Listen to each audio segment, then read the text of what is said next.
Puji syukur kita panjatkan kehadirat Tuhan Yang Maha Esa, karena berkat dan karunia-Nya kita masih diberikan kesempatan dan kesehatan untuk melakukan kegiatan kita sehari-hari. Perkenalkan, nama saya Deswandi Christian Tonang dari kelas Agribisnis Satwa.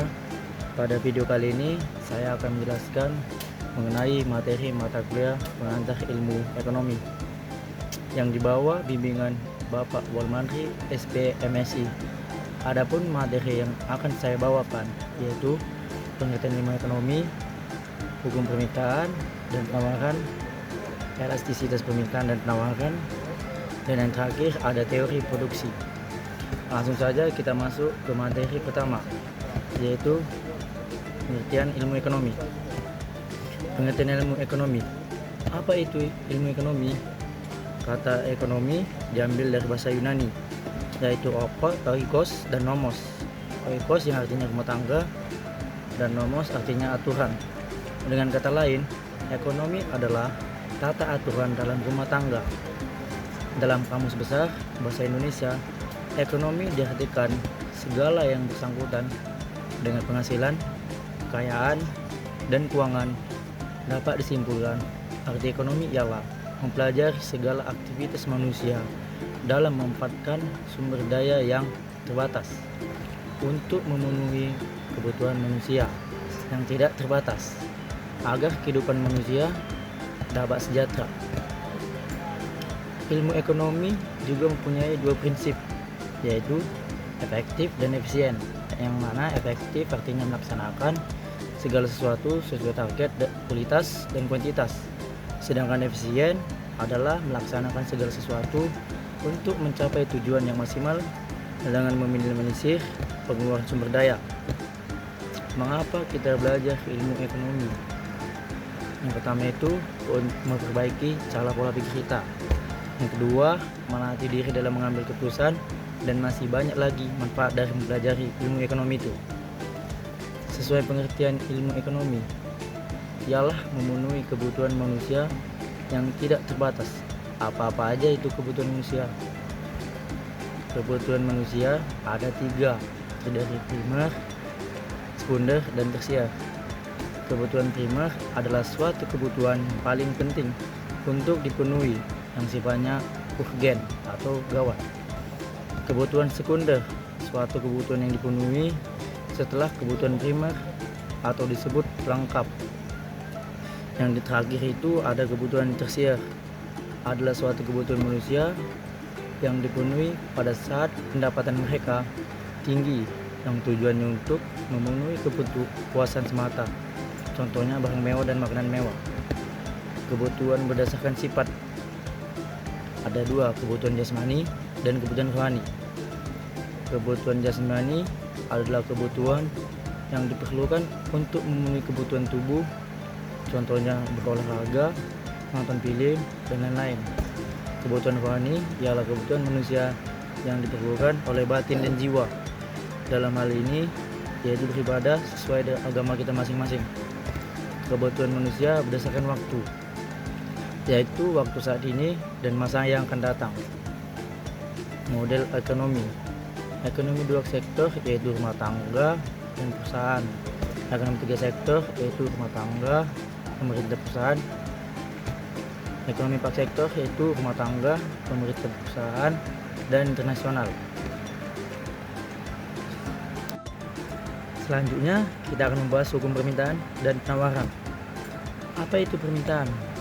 Permintaan merupakan banyaknya barang yang diminta oleh konsumen pada pasar tertentu, harga tertentu, dan tingkat pendapatan tertentu dalam periode tertentu. Ada beberapa jenis permintaan. Yang pertama, permintaan absolut. Yang kedua, permintaan potensial. Dan yang ketiga, permintaan efektif. Permintaan absolut merupakan permintaan yang tidak didukung oleh daya beli, tetapi hanya angan-angan semata. Yang kedua, permintaan potensial, yaitu permintaan yang didukung oleh daya beli tetapi belum dilaksanakan. Dan yang terakhir, yaitu ketiga, permintaan efektif, yaitu permintaan terhadap barang atau jasa yang dilakukan sesuai dengan daya beli yang dimilikinya. Dalam teori permintaan ada faktor-faktor yang mempengaruhi permintaan. mulai dari pendapatan selera, konsumen, jumlah penduduk, harga barang lain, serta masih banyak faktor lainnya. Kemudian kita masuk ke dalam hukum permintaan, yang dimana hukum permintaan pada umumnya selalu berbanding terbalik. Hukum permintaan berbunyi, bila harga suatu barang naik, maka permintaannya akan turun. Sebaliknya, bila harga suatu barang turun, maka permintaannya akan meningkat. Lalu kita akan membahas mengenai penawaran. Apa itu penawaran? Penawaran merupakan banyaknya barang yang ditawarkan oleh penjual kepada konsumen pada suatu pasar tertentu, periode tertentu, dan tingkat harga tertentu. Penawaran juga mempunyai faktor-faktor yang mempengaruhinya, yaitu harga barang tersebut, harga input, teknologi jumlah penjual, kebijakan pemerintah, dan lain-lain. Bunyi hukum penawaran ialah apabila harga suatu barang naik, maka penawaran akan ikut naik. Apabila harga suatu barang turun, maka penawaran pun akan ikut turun. Lanjut saja kita materi yang ketiga. Apa itu elastisitas? Elastisitas adalah tingkat kepekaan pengaruh perubahan harga terhadap jumlah permintaan. Ada 4 konsep elastisitas. Yang pertama, elastisitas permintaan. Yang kedua, elastisitas penawaran. Yang ketiga, elastisitas hilang. Dan yang terakhir, elastisitas pendapatan. Elastisitas harga permintaan adalah presentasi perubahan jumlah barang yang diminta akibat terjadinya perubahan harga itu sendiri. Hasil perhitungannya yaitu disebut inelastis sempurna, ketika pada saat harga barang naik, permintaan tetap. Dapat disebut inelastis ketika perubahan harga terjadi dan perubahan permintaan kecil dari 1%. Disebut inelastis uniter ketika peningkatan harga 1%, penurunan harga pun 1%. Disebut elastis ketika peningkatan harga 1%, penurunannya permintaan yang terjadi bisa lebih dari 1%. Dan dapat disebut elastisitas sempurna ketika peningkatan harga terjadi, penurunan permintaan tidak terjangkau. Elastisitas penawaran pengertian. Elastisitas penawaran ialah persentase perubahan jumlah barang yang ditawarkan akibat terjadinya perubahan harga itu sendiri. Lalu, elastisitas hilang. Elastisitas hilang sendiri ialah perubahan jumlah barang yang diminta akibat dari perubahan harga barang lain. Harga barang lain yang berubah, tetapi juga mempengaruhi perubahan jumlah barang lain yang tidak sejenis.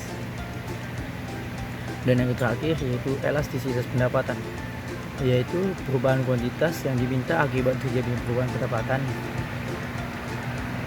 Dan yang terakhir kita akan lanjut ke materi yang selanjutnya tentang teori produksi. Apa sih pengertian produksi? Produksi merupakan sebuah rangkaian proses yang meliputi semua aktivitas dalam rangka menciptakan atau menambah nilai dari barang atau jasa, baik menjadi produk setengah jadi atau produk jadi. Produksi dapat dilakukan dengan cara mengubah bentuk bahan, memindah bahan ke tempat lain, atau menyimpannya.